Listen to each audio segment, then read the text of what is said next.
So now you mentioned that you have written 14 books.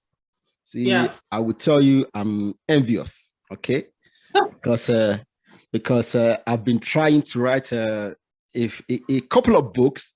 I mean, in the middle, but writing a book is a hard thing to do. Okay. Is it Yeah. easier Oh, yeah. for me to do? For me, it's hard because as I write, I notice that, oh my God, you don't actually know this. So I need to go and read, research, and I like to read multiple things from multiple sources. Because, see, I know one thing. I don't know a lot of things. Okay. So I tend to look at the people who know and learn from them. Okay. So I know it's difficult to write a book. Okay. So you have written 14 books. So Yeah. please tell us about the books, what they contain, and where people can get those books and read them. Okay. Of the opinion that everything I do for now is just for Africans. Okay. Yeah, for me, that's my goal. Same here with me. So I do not, for now, understanding how the environment works in Africa and especially Nigeria, my books are not online. I only have them on hard copy. Okay. Because it's going to be exploited and the whole essence will be defeated. Now, I've written 14 books. Officially, I've been writing for a long time since I was 14, but officially I published my first book 2016 after I returned from South Africa when I was having issues with my marriage. I got to South Africa and I was surprised to see that Nigerian marriages are Nigerian marriages everywhere.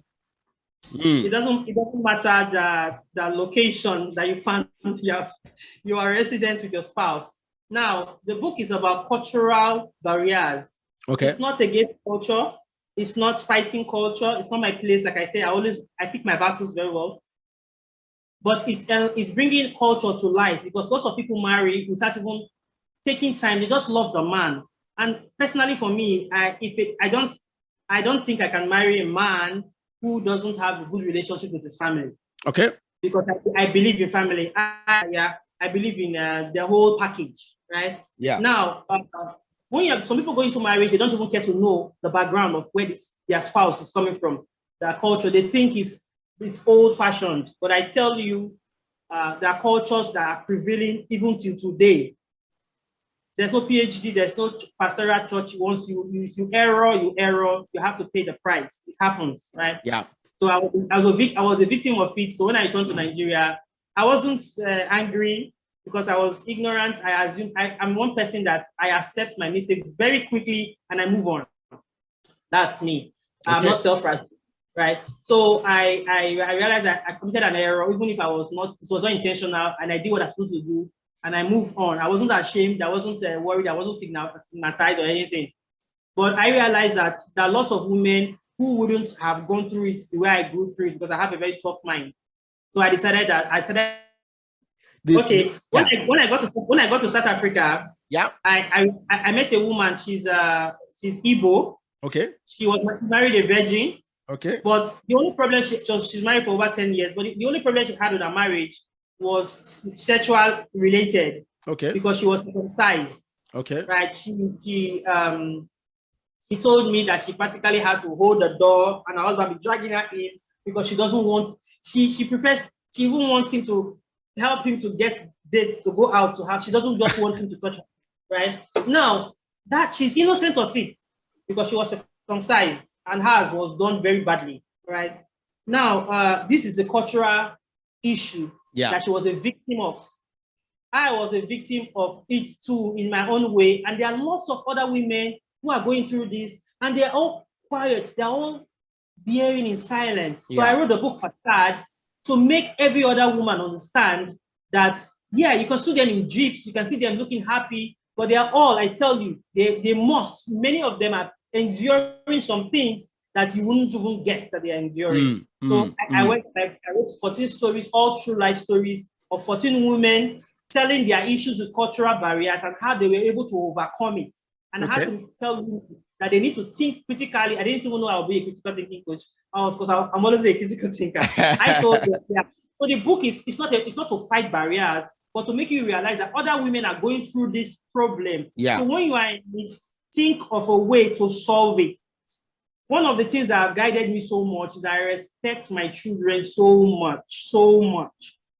So whatever decision I'm taking, I always think, how will my children see? Whatever I type online, I always think, how will this affect my children? I respect my children a lot, so I have to be conscious of everything I do. I cannot insult their father. Their father is their father. No father can take their place. Yep. You know, yeah. I can only give them a stepfather who will be an extra father. You know. So for me, understanding the culture of Africa and accepting it and making people understand, creating awareness was the purpose of my book, Facade.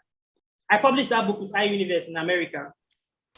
I got back to Nigeria in 2018, and I went to visit my grandma's. I went to my grandma's village, and I met a situation of a tenant and a landlord fighting, and the landlord was saying that the tenant does illegal abortions. Ooh. So me, I don't know how. I just decided that I want to listen. So when I went closer and I asked where the tenant's hospital is, his health center, where he does abortion, they showed me a small attachment that's just on top of a septic tank. And he does abortions using, this iron hanger. Oh my God.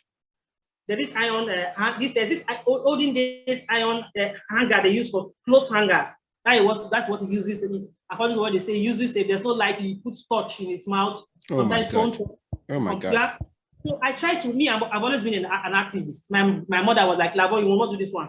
Let's go home, But I was touched. I started asking questions. That's why I started getting different stories from students, university students, ladies on how they have been through abortions, people that unsafe abortion. So I had to write a book. It's a true life story of a particular girl. She's 14 that went through a lot through an abortion process. So the book, Mother of a Dead Baby, is a true life story of a gruesome abortion ordeal of a 14-year-old.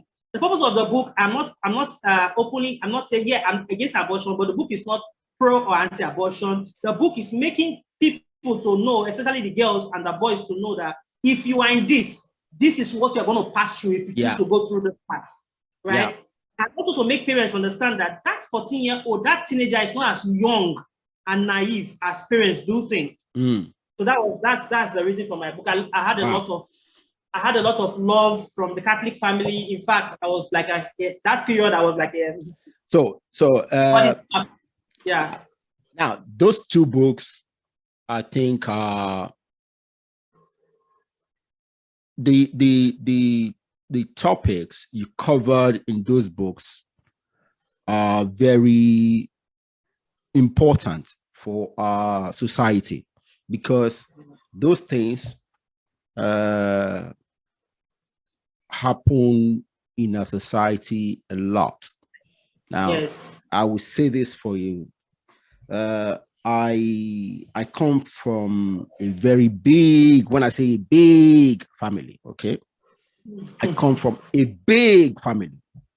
And we are, I know my cousins, I know my second cousins, I know my third cousins all over Nigeria, all over the West, Europe, US, Canada. In fact, I have second cousins, aunties, third, whatever aunties.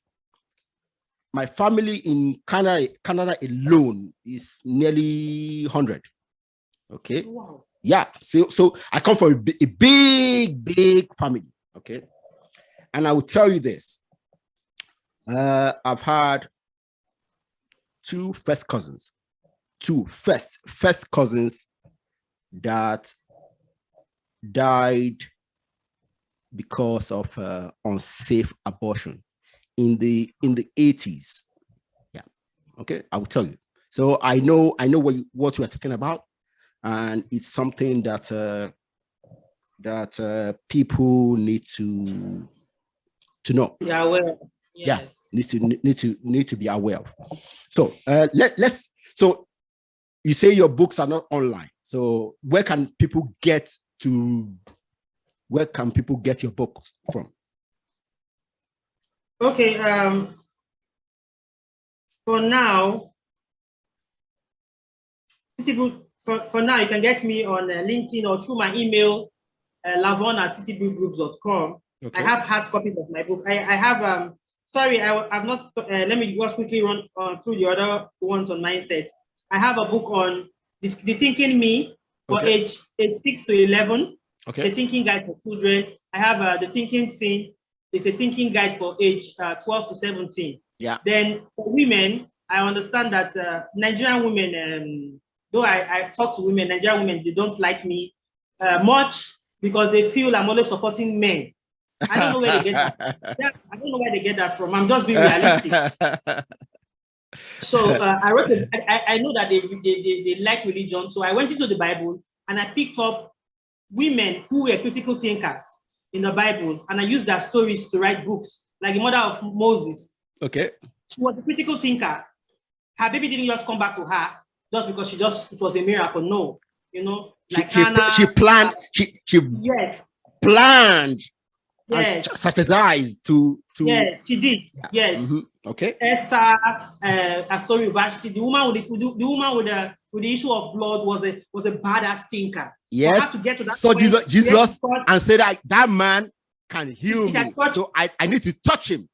Yeah. Yes. Yeah. She was a critical thinker. So I wrote 9 books. I divided into 3: The Thinking Woman, 3 books; The Thinking Wife, 3 books; The Thinking Mother, 3 books. So make women understand that these people you see in the Bible, they have done it. They were thinking. So you should think now. That was 9 books. Then the last book is of affirmations. Over 2,000 collections of positive affirmations. They are all hard copies. Okay. They are valid. Good. So I will put the link or your email on this whatever, so that people can contact you. Okay. All right.